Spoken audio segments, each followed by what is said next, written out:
네, 국민의힘 대구시장 후보의 3선의 추경호 의원이 확정되면서 민주당 김부겸 후보와 대구 수성호를 위한 한판 승부가 펼쳐지게 됩니다. 부산 북구갑 출마 요청을 받고 있는 하정우 수석은 이번 주 중 결심을 밝힐 것으로 보이는데요. 관련 소식을 포함한 정치권 뉴스 서영우 정치평론가 이용호 전 국민의힘 의원과 함께 짚어보겠습니다. 두 분 안녕하십니까? 국민의힘의 대구시장 후보로 추경호 의원이 확정됐습니다. 자, 그리고 이제 최근에 여론조사의 흐름을 좀 보면은 오차범위 밖에서 김부겸 후보가 앞서고는 있습니다만은 지금 무당층이 15%인 부분도 좀 주목을 해봐야 되는데 현재 여론 좀 어떻게 좀 보고 계시는지요? 그동안에는 이제 국민의힘 후보가 결정되지 않았고 그리고 공천 과정에서 지난한 우여곡절을 겪었고 사실은 갈등과 내홍이 있지 않았습니까? 이제 추경호 후보가 결정된 만큼 이제 대구시장 선거는 지금부터라고 생각을 합니다. 그동안에 우리 대구에 있는 보수 우리 시민들께서 국민의힘에 다소 실망을 한 측면이 있고요. 그것이 김부겸 후보 쪽으로 다소 몰려간 측면은 있지만 그러나 지금부터는 이제 본격적인 선거전이 되기 때문에 저는 추경호 후보가 이제 약진할 것이라고 이렇게 봅니다. 선거라고 하는 것이 중앙에서의 어떤 여론이나 공중전도 중요하지만 결국은 투표장으로 주민들을 끌어내서 투표를 시키게 하는 그런 조직력, 그러니까 지상전이 매우 중요합니다. 그런 측면에서 지상전은 역시 대구와 경북에서는 국민의힘이 앞서 있다. 특히 대구 같은 경우는 이제 광역 시장 이제 경쟁이기 때문에 거기에는 많은 국회의원들이 다 국민의힘 포진돼 있고 뿐만 아니라 시의원 또 구의원들이 거의 국민의힘 후보들이고 현역이었기 때문에 이분들이 가진 어떤 경쟁력이라는 게 굉장할 거라고 생각합니다. 그래서 적어도 그동안에 갈등 과정을 잘 수습만 하고 흩어진 보수 민심을 합치기만 한다면 네. 저는 추경호 후보가 역전에 성공할 거라고 그렇게 보고 있습니다. 그래서 이제부터다라고 말씀해 주셨는데 앞서 제가 말씀드린 대로 지금 무당층이 또 잡히고 있는 부분, 이 무당층을 좀 어떻게 분석하고 계신지 좀 여쭤볼게요. 이번에 보면 뭐 쉬운 선거는 없다. 일여 다야 구도에서 결국은 이준숙 전 위원장과 그리고 우리 주호영 의원이 사퇴함으로써 추경호 의원과 김부겸 전 총리의 1대1 구도가 완성이 된 것 같습니다. 그래서 예전 여론조사에는 김부겸 후보가 많이 앞서는 걸로 나와 있었는데 이제 1대1 구도가 마련되었기 때문에 아마 양 정당으로 고정 지지층들이 결집하게 되면 지지율 격차가 다소 줄어들 것 같습니다. 지금 뭐 김부겸 후보가 내세우고 있는 침체된 대구를 발전시키기 위해서는 힘 있는 여당에 능력 있는 후보 김부겸을 찍어달라고 하는 것이 상당히 대구 시민들에게 어필을 하고 있는데요. 그것보다 더 중요한 것은 결국은 대구가 우리가 남이가라고 하는 관성적인 보수 지지 성향을 나타낼지 아니면 이번에 보수 변화를 위해서 보수의 혁신을 위해서 회초리를 김부겸으로 들어서 보수를 비판할지에 대한 즉 이 부동층 15%가 어느 쪽으로 선택할지 밴드 여권이라고 하는 결국 보수가 이길 거라고 하는 쪽으로 갈지 아니면 김부겸 후보에 대한 지지를 통해서 회초리를 들어서 보수를 좀 비판하고 보수의 변화를 촉진하자라고 하는 의미로 김부겸을 선택할지 네. 이 두 가지 중에서 부동층이 어디를 선택할지가 아마 대구시장 선거의 판가름을 낼 것 같다는 생각이 듭니다. 자, 이렇게 대구시장 선거가 2파전이 된 데에는 앞서 저희가 참 여러 차례 이야기했던 뭐 주호영 의원이라던가 이진숙 전 방통위원장의 행보가 정리됐기 때문입니다. 둘 다 이제 불출마를 선언하게 됐고 이렇게 되면서 이제 이진숙 전 위원장이 앞으로 어떤 행보를 보일 것인가 뭐 여러 관측들 좀 나오고 있더라고요. 우선은 추경호 의원이 이제 의원직 사퇴할 것이고요. 네. 그러면 거기에 자리가 비는데 네. 아무래도 이진숙 전 위원장 같은 사람을 그냥 희생만 시키고 아무런 역할을 주지 않는 것은 공당으로서도 자원 측면에 있어서도 좀 아쉽고요. 그리고 또 이런 분에 대한 헌신을 그냥 없는 것처럼 이렇게 할 수가 없기 때문에 저는 처음부터 이진숙 전 위원장이 무소속 출마를 접으면 후보가 뽑히는 지역에 보궐선거에 나갈 거라고 생각을 했습니다. 저는 추경호 의원이 이제 후보가 된 만큼 그 지역의 달성입니까? 이 지역으로 경선을 하게 됐든 아니면 뭐 전략 공천을 하든 간에 이분은 거기에 출마할 것 같아요. 경선을 한다고 손치더라도 아마 이분을 뭐 이길 사람은 별로 없어 보이는 것이고요. 반면에 이제 주호영 의원 같은 경우가 있지 않습니까? 그분은 이제 어차피 처음부터 약간 불출마 쪽으로 많이 선을 한 것 같은데요. 여전히 2년 동안 임기가 남아있는 상태고 지금 부의장으로서의 역할을 하고 있고 앞으로 보수 정당에서 이번에 헌신한 만큼 보수 재건의 어떤 그 역할을 할 수도 있고 또 4년 후가 될지 모르지만 대구와 경북이 통합하는 그런 광역 통합이 이루어진다면 거기에서 이번 헌신을 토대로 해서 통합시장으로 출마할 수도 있다. 저는 그렇게 생각합니다. 이분들이 더 중요한 것은 이번 선거에서 이진숙 전 위원장이나 주호영 지금 의원 같은 분들이 대구시장을 어떻게 우리가 지킬 수 있느냐 하는데 어떤 역할을 하는가 하는 그런 부분도 많이 이 대구 시민들이 지켜볼 거라고 생각합니다. 예, 향후 행보도 궁금하고 그것이 주는 여러 또 의미도도 궁금해집니다. 어떻게 좀 관측하세요? 뭐 척하면 삼천리,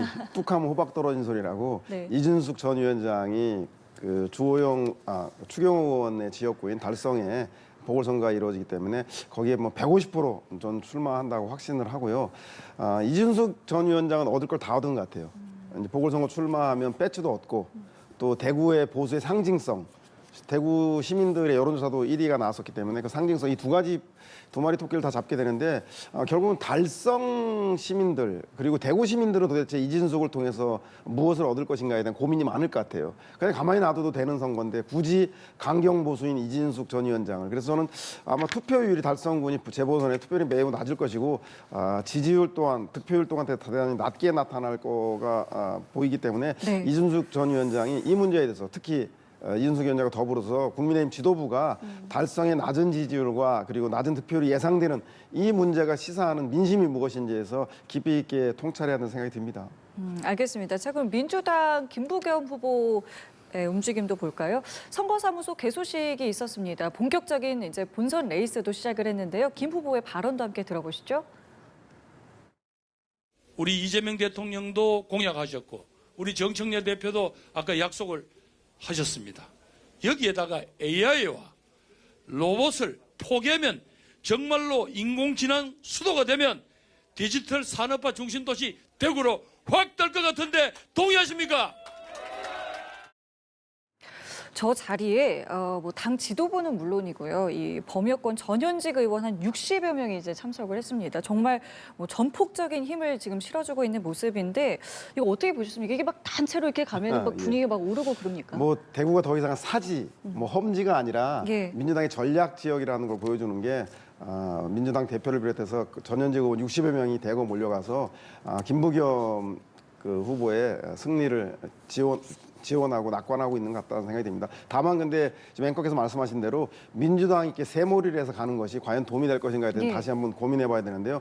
민주당의 새몰이하면 사실은 이 싸움이 진보 대 보수 그리고 민주당 대 국민의힘의 세대 계열로 가게 되면 대구에 있는 보수층들, 국민의힘 지지층도 결집할 가능성이 매우 높습니다. 그래서 이렇게 세대 계열로 정치전으로 가기보다는 대구 발전의 적임자가 누구인가를 가지고 그리고 그동안 왜 대구가 국민의힘이 압도적으로 국회의원과 그러니까 광역단체장 지방원을 다 가지고 있는데도 불구하고 대구가 발전하지 못했는가에 대한 문제 결국은 보수의 혁신을 위해서도 대구 시민들이 회초리를 들고 보수의 변화를 위해서 민주당 그 김부겸을 선택해달라고 하는 그런 캠페인으로 가지 않고 그 세대길로 갔을 경우에는 대구가 그 거꾸로 보수가 역결집하는 그런 현상도 있을 수 있기 때문에 철저하게 김부겸 개인과 압도적 다수의 보수 변하지 않는 보수와의 싸움 구도를 만들므로써 오히려 약자를 응원하는 그런 대구 민심들을 불러일으키는 것이 선거 전략상 도움이 되지 않을까 생각이 듭니다. 근데 지금 말씀과는 조금 다르게 김 후보가 계속 이야기하고 있는 걸 보면은 대구가 국민의힘 혼내줘야 된다. 이 부분을 강조하고 있더라고요. 이 메시지에 대해서는 좀 어떻게 들으셨고 유권자들에게는 좀 어떻게 좀 다가갈 것 같으세요? 우선은 국민의힘이 갈등과 내홍을 겪을 때는 저에게 맞을 수 있죠. 그렇지만 지금은 이제 본선에 들어가는 거 아닙니까 사실상? 이런 상황에서는 그 국민의힘을 혼내줘야 되겠다고 하는 국민의힘이 하나가 되지 못하고 자기들끼리 분열하고 갈등하는 것에 대한 것이거든요. 이 부분은 별로 설득력이 없다고 보고 조금 전에 김부겸 후보가 얘기한 그 지역에 뭐 AI 무슨 뭐 이 얘기를 하고 또 로봇 이런 얘기를 하면서 그 지역의 발전론을 얘기하는 것이거든요. 그런데 언제나 모든 선거에서 집권 여당은 지역 발전론을 얘기를 합니다. 반면에 야당은 항상 또 견제론을 얘기하는데요. 김부겸 후보가 지역 발전론을 얘기하는 게 얼마나 설득력이 있을까 하는 생각이 들어요. 우선은 이분은 국무총리를 지낸 분이지 않습니까? 그 당시에 이 문재인 정부 때 총리를 지내고 또 행안부 장관까지 하신 분이 대구에서 어떤 결과를 나타냈느냐라고 물으면 별로 그 지역에서 이렇다 할 것을 내놓지 못하는 상황이기 때문에 사람은 과거 가지고 평가를 하는데 예전에도 그랬는데 뭐 앞으로도 다를 것이냐 돼도 이런 얘기가 있을 수 있고요. 또 민주당 내에서도 그 지금 대구가 그게 보수의 정말로 텃밭이기 때문에 민주당의 지금 여러 가지 행태를 보이면서 대구에 들어가서 침투하는 것은 쉽지 않다. 그러니까 세과시를 위해서 뭐 한 60여 명이 현역 의원들이 동원됐습니다만 그러나 실질적으로 이 사람들이 그 지역에 휩쓸고 다니는 것은 결코 득표에는 도움이 안 될 수 있다고 생각을 합니다. 그렇기 때문에 정청래 대표도 뭐 지원하되 간섭하지 않는다 이런 상투적인 얘기를 하던데 그만큼 쉽지 않은 적인 것은 분명하고요. 더구나 이제 김부겸 지금 후보로 봐서는 고민이 많을 거예요. 지금은 좀 앞서 있는 분위기의 여론조사가 국민의 후보가 되기 전에는 나왔습니다만 이게 이제 얼마나 꺾여서 나올지 얼마나 또 이렇게 서로 근접할지는 모르겠어요. 그러니까 사실은 이분은 국가의 어떤 원로로서 민주당의 원로로서 사실은 지금 양평입니다. 경기도 양평의 낙향에서 사실은 지금 노후를 지내고 있는 이런 상황이었는데 이분을 굳이 끌어내가지고 이번 선거에서 대구로 지금 차출을 하는 이런 상황인데 아마 민주당에서도 좀 고민이 클 거예요. 이분이 처해 있는 환경을 반드시 당선시켜야 된다고 하는 이런 데서 고민이 많을 텐데 뭐 충분히 지원한다고 하지만 과연 얼마나 이게 이루어질지 또 이게 얼마나 대구 민심의 소구력을 가질지 하는 부분은 지켜봐야 될 것 같습니다. 알겠습니다. 자, 이번에는 부산 북구갑으로 가보겠습니다. 보궐선거에 출마한 한동훈 전 국민의힘 대표와 박민식 전 국가보훈부 장관이 지역의 한 초등학교 동문체육대회에서 첫 만남을 가졌습니다. 함께 발언 들어보시죠. 동문의 한 사람으로서 또 북구에서 자란 사람으로서 제가 할 수 있는 자리에서 온 힘을 쏟겠습니다. 무슨 일이 있어도 떠나지 않을 겁니다. 제가 만약 부산 북구를 떠나는 경우가 있다면 더 크게 대한민국에 봉사하는 경우 말고는 없을 겁니다. 여러분. 두 인물이 한 초등학교에서 첫 만남을 가졌는데 인사는 했지만 뭐 그 이후에 이게 특별한 언급도 없이 사실 좀 이렇게 어색했다 이제 이렇게 들려오고 있습니다. 어제 상황 좀 어떻게 보셨습니까? 뭐 한동훈 전 대표에게 그 일부 참석자들이 야유를 보내고 막 예, 서울 예. 사람이 왜 북교에 왔냐고 야유를 보냈다고 하는데 그것이 바로 상징적인 모습인데 저는 번지수를 잘못 찾은 한동훈 전 대표의 모습이 아닌가 생각이 듭니다. 왜냐하면 보수가 한동훈 전 대표를 친윤에 의해서 쫓겨났음에도 불구하고 이렇게 지지도를 일정하게 주는 이유는 보수 재편, 보수 혁신의 새로운 아이콘이 되어달라는 얘기입니다. 그런데 인구 감소에 지방 소멸 위기, 경제 침체의 부산에 와서 그 정권 초기에 지지율이 높은 이재명 정부와 그리고 그 해수부를 부산으로 이전하는 데 1등 공신이었던 전재수 시장 후보를 심판해달라. 이게 부산 사람들에게 먹힐까 싶어요. 그래서 오히려 한동훈 전 대표는 보수 변화의 아이콘답게 대구의 재보궐선거에 출마해서 보수의 심장을 뿌리채로 변화시켜서 보수의 판을 새로 판가리 하겠다. 그래서 보수 재편에서는 중심으로 서 나가는 것이 올바른 선택이었는데 대구에 와서 이재명 정부에 대한 심판, 전재수 시장 후보에 대한 견제 이런 것이 부산 시민들의 심금을 울릴 수 있을 것인가? 그렇기 없기 때문에 어제 행사장에서 마이크를 주지 않는다던가 아니면 일부 시민들이 참석자들이 야유를 보내는 모습들이 계속적으로 나타나는 게 아닌가 생각이 듭니다. 그래서일까요? 한동훈 전 대표 조금 전에 저희가 함께 봤던 그 장면에서도 무슨 일이 있어도 떠나지 않겠다. 계속 있을 것이다. 이 부분을 굉장히 강조하더라고요. 저도 선거에 여러 번 출마를 했습니다만 예. 그거 항상 물어봐요. 당신 떨어지면 여기 살 거냐? 갈 라고 거냐? 물어보는데 당연히 출마 이제 선거 전에는 당연히 산다 그러죠. 예. 근데 실제로 이 지역 주민들은 이 사람이 이 낙선하고도 이 지역에 계속 사는 거냐 이걸 봅니다. 근데 한동훈 전 대표는 사실 부산하고 큰 연고는 없잖아요. 거기서 태어난 것도 아니고 굉장한 모험을 지금 하고 있는 거예요. 그런 속에서 그런 나름대로 선전을 하고 있다고 보여지는데 저런 장면은 늘 항용 그 지역에서 일어나는 것이고요. 저는 지역에서 그 지역에서 태어나고 또 성장하고 나중에 이제 서울 가서 이제 나름대로 성공해서 다시 낙향해가지고 출마하는 경우도 뭐라고 지역 주민들이 얘기하냐면 당신 언제부터 이 지역 사람이야? 이렇게 물어봐요. 근데 그걸 넘는 것이 시간이 적어도 몇 개월 걸려요. 근데 한동훈 대표는 이 단기간에 이것을 넘어야 되는데 아마 고민이 많을 거라고 생각하고 결국은 국회의원이 국민을 대표하는데 그러나 또 지역을 대표하는 거 아니겠습니까? 이런 측면에서 이제 우리의 연고성 또 어떤 동일시하는 그런 그 유권자들의 마음 이런 것들이 아직은 좀 덜 다가가 있다는 생각이 들고요.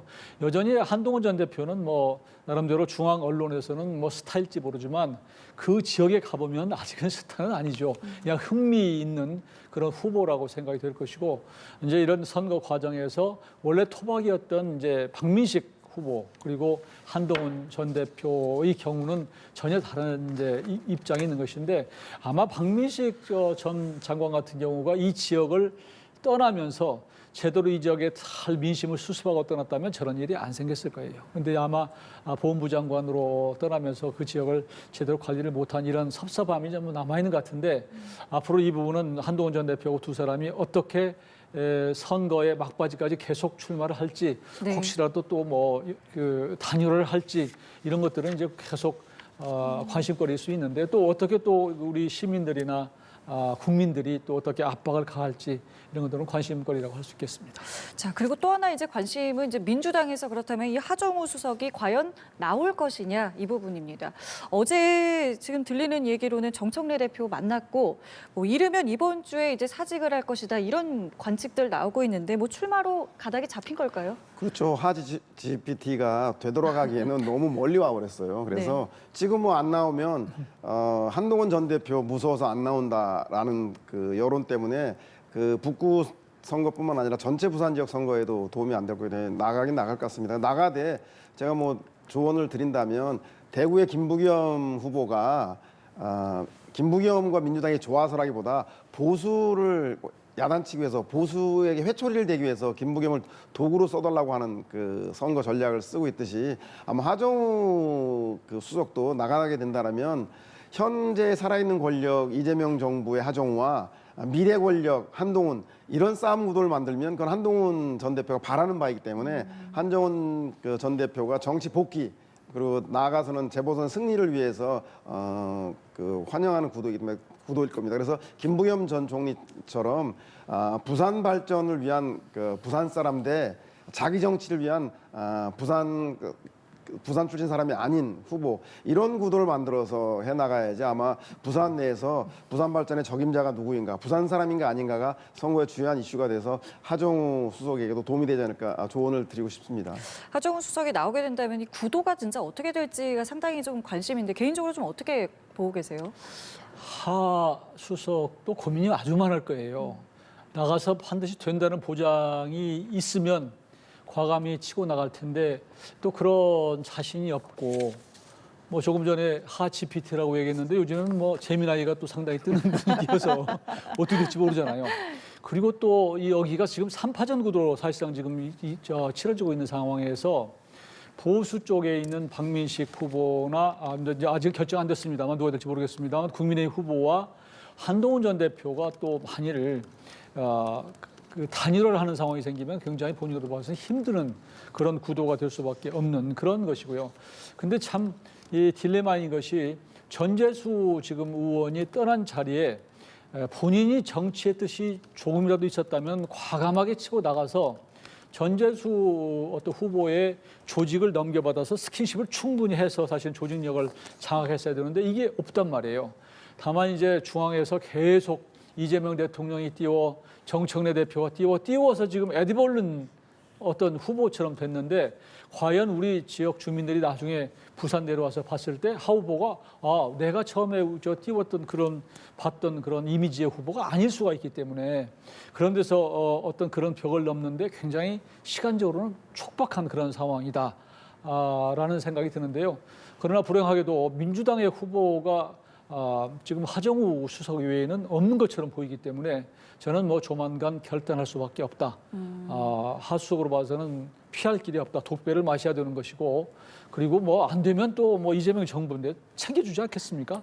그리고 홀가분한 마음으로 저는 출마를 할 수밖에 없고 그 결과는 이제 부산 북구의 시민들이 결정하겠죠.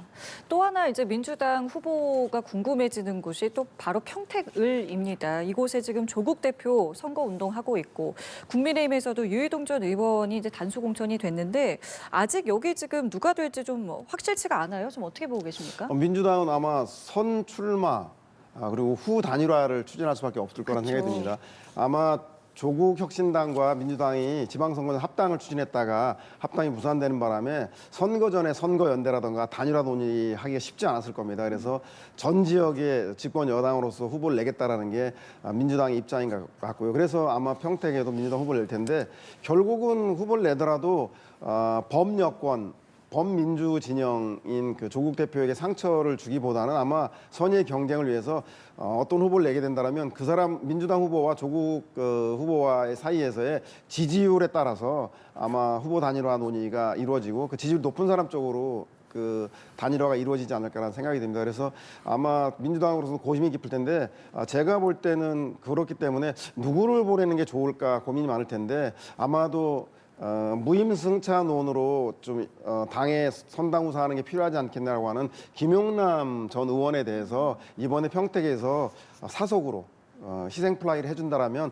다음번에 민주당에서 뭐 그 정부라던가 입각이라던가 아니면 향후 2년 후에 있을 총선에서의 공천을 배려해주는 선당우사를 요구하는 의미로 아마 김용남 전 의원에게 평택에서의 헌신을 요구하는 그런 흐름이 있지 않나 생각이 듭니다. 그러니까 사실 지금 말씀하신 대로 여기는 지금 되더라도 그 이후에 이제 큰 산이 또 있기 때문에 이제 누가 되느냐가 이제 관심인데 어떤 흐름으로 갈 것 같으세요? 저도 지금 조금 전에 우리 말씀하신 대로 지금 그 지역은 공천을 받는다고 해서 된다는 보장이 없기 때문에 네. 평택을은 조금 당으로 봐서는 챙기는데 우선순위가 후순위인 사람을 보내야 할 것 같아요. 근데 이제 이게 조국 대표를 지금 조국 후보를 의식한 행보일 수밖에 없고 정청래 대표로 봐서는 어차피 이번 지방선거가 끝나고 나면은 8월 전당대회가 될지 모르지만 그 앞에든 두든 간에 합당 논의가 다시 불거질 수밖에 없는 이런 상황이기 때문에 조국 후보를 무시할 수가 없잖아요. 또 충분히 내부적으로는 뭐 물밑에서 대화를 거쳐서 지금 조국 후보도 평택을을 선택했을 텐데 여기에 강한 후보를 내세워서 사실상 압박하는 이런 상황이 되면은 조국 후보로 봐서는 나중에 어떻게 될지 모르는 이런 것이기 때문에 관리를 할 필요가 있다. 이런 측면에서 조금은 더 그 민주당으로 봐서는 덜 빚을 진 사람 이게 김용남 전 의원이 아닌가 싶어요. 그렇게 보여지고 이광재 지금 전 의원 같은 경우는 뭐 그동안에 당에 있어서의 어떤 입지나 혹은 그동안의 어떤 행보나 평가나 이런 것들 차원에서 하남 쪽을 더 챙겨서 가지 않을까 이런 생각을 하는데 이것도 인사나 이런 모든 것들이요 결국은 발표될 때까지는 수많은 뭐 힘들이 작용해서 예. 어떻게 될지 모르겠고 다만 상식적으로 본다면 그렇게 예상이 됩니다. 알겠습니다. 자, 그리고 지금 민주당 김용전 민주연구원 부원장 같은 경우에는 이제 출마를 계속해서 희망을 하고 있는데 지도부에서는 이 부분에 대해서 좀 선을 긋는 모양새였어요. 근데 지금 보니까 중진 의원을 포함해서 한 50여 명 의원이 이 부분에 대해서 아니다 이거 지금 나오는 게 맞다라고 이제 목소리를 좀 내고 있어서 지도부가 앞으로 좀 어떻게 선택을 할 것 같으세요? 검찰 개혁을 촉발하게 됐던 그 조작 기소의 최대 피해자인 김용 전 부원장이기 때문에 여기에 대해서 정치할 수 있는 최소한의 명예회복 시켜줘야 되지 않겠냐라는 거에 대해서 국정조사에 참여하는 조사 특위위원 국회의원들을 비롯해서 중진 의원들 한 50여 분이 그 출마 공천을 줘야 한다라고 얘기하는 것 같고, 지도부로서는 국민 눈높이하고 특히 박빙 지역, 최근에 분위기가 좋은 대구라던가 부산, 경남, 울산 지역에서 혹시나 이런 그 당 입장에서의 공천이 국민 눈높이와 맞지 않아서 오히려 역풍이 불어서 역지지세가 결집되게 되면 박빙 지역이 좀 힘들어질 수 있기 때문에 국민 눈높이에 대해서 고민하는 지도부, 이 두 입장이 갈리고 있는데, 예. 제가 볼 때는 검찰개혁을 주도했던 민주당 지도부로서는 최소한 김용 부원장이 그것의 피해자라면 마지노선으로 무승부 정도는 줘야 다음에 김용 부원장이 재기할 수 있을 거라는 생각이 들어서, 분당갑이 지금 이광재 전 의원의 지역구인데 이광재 의원을 다른 곳에 평택이든 하남이든 지금 뭐 강원도민이 많은 하남 얘기가 많이 나오고 있는데, 하남으로 그 전략공천도 뺀다라면 분당갑 지역이 비게 됩니다. 지역위원장이. 그러면 김용 전 부원장이 분당갑의 시의원을 했었습니다. 그래서 자기 지역구이 되기 때문에 당장 선거는 없고 2년 후를 준비해야 되는 원외 지역위원회이긴 하지만, 김용 부원장의 최소한 분당갑 지역위원장을 주면서 상후에 출마를 하기 위한 그 전제, 토대가 되는 명예회복 정도는, 그래서 최소한 이번 공천 과정에서 무승부 정도는 해줘야지 김용 부원장, 그리고 검찰개혁에 대한 의지가 민주당 지도부가 있다라는 거를 확인시켜주지 않을까 하는 생각이 듭니다. 이 부분은 어떻게 될 것 같으세요? 김용 전 부원장은 2심에서 징역 5년 선고받은 사람 아니에요? 대법원 판결만 남아 있는데, 당시에 지금 죄목이 그 6억 원을 불법 정치자금을 받았다는 거거든요. 근데 대법원에서는 이런 그 돈을 받은 여부를 판단하는 것이 아니라 법리를 판단하는 것이기 때문에, 제가 판단하기에는 6억 받은 것은 불변이라고 생각해요. 그러니까 6억을 받은 사람, 불법 정치자금을 받은 사람을 아니 무슨 조작 기소를 했다고 해서 이번 선거에 내보낸다? 이런 분위기를 끌고 가는 난 민주당을 이해를 못 하겠어요. 국회의원 60여 명이 이번에 공천을 해야 된다고 이 서명을 하고 주장하는 것들, 이런 풍경이 우리 유사일에 소위 민주주의를 한 우리 대한민국 정부 수립 이래에 있었나, 저는 그렇게 묻지 않을 수 없고요. 더구나 김용 전 부원장을 옹호하기 위해서 뭐 내 양심을 걸고 무죄다 이렇게 얘기하는 사람들을 보면 그분의 얼굴이 다시 보여요. 아, 이렇게까지 얘기할 수가 있나? 그리고 또 한 가지는 사법부도 이런 지형이 됐으면 빨리 대법원에서 선고를 해줘야 할 거 아니에요. 근데 민주당에서 예전에 이재명 대통령에 대한 공직선거법, 이거 나중에 대통령 선거 앞두고 한 달 전에 했다가 난리가 난 거 아니에요? 그러니까 대법원이 겁을 먹어가지고 민주당에서 하도 대법원을 그 겁박을 하다 보니까 이 판사들이 못하는 것 같아요. 이래서 대한민국의 헌정 질서가 사실은 무너지고 있다는 생각이 들고, 그런 상황에서 이 민주당 의원들이 이 김용 전 부원장은 이재명 대통령의 복심이고 이게 분신이다. 이러니까 이 사람한테 잘 보여야 되겠다.